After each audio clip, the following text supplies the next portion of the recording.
Welcome to the Waylight. Today's passage for the reflection is taken from the Gospel according to St. John, chapter 13, verses 1 to 15. Today, in a special manner, the whole Catholic Church celebrates the Maundy Thursday.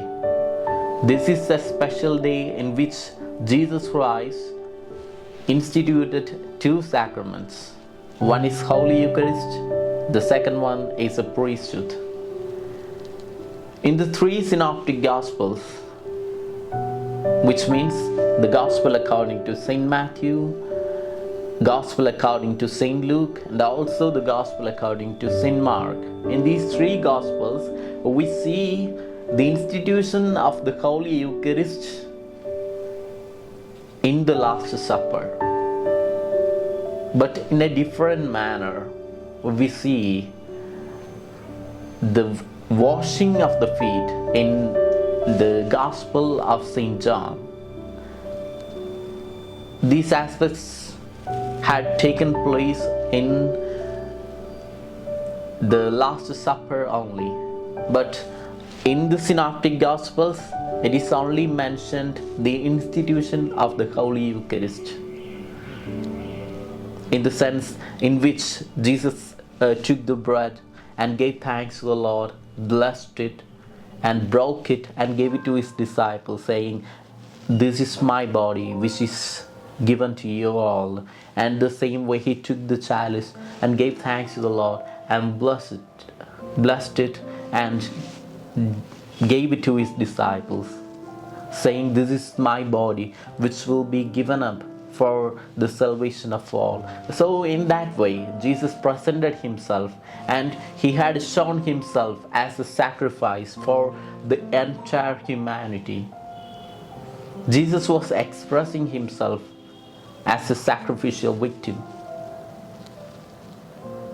So now, in today's gospel passage, which is taken from the Gospel according to St. John, we see the washing of the feet.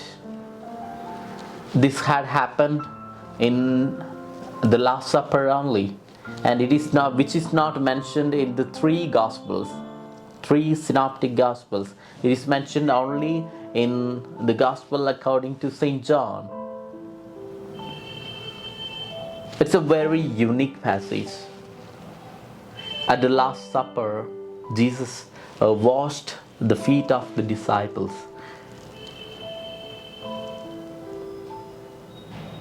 When we go back to the tradition, we can understand that no householders had never washed the feet of the guests. So that was the tradition. With the tradition, we have to understand the love of God. We have to understand the service mentality of Jesus. So Jesus took the water and washed the feet of the disciples. That's why we see a kind of a reaction from the disciples. "Why are you doing? You are a master. You are master for us. Then why are you doing this?" So this is what the reaction of the disciples.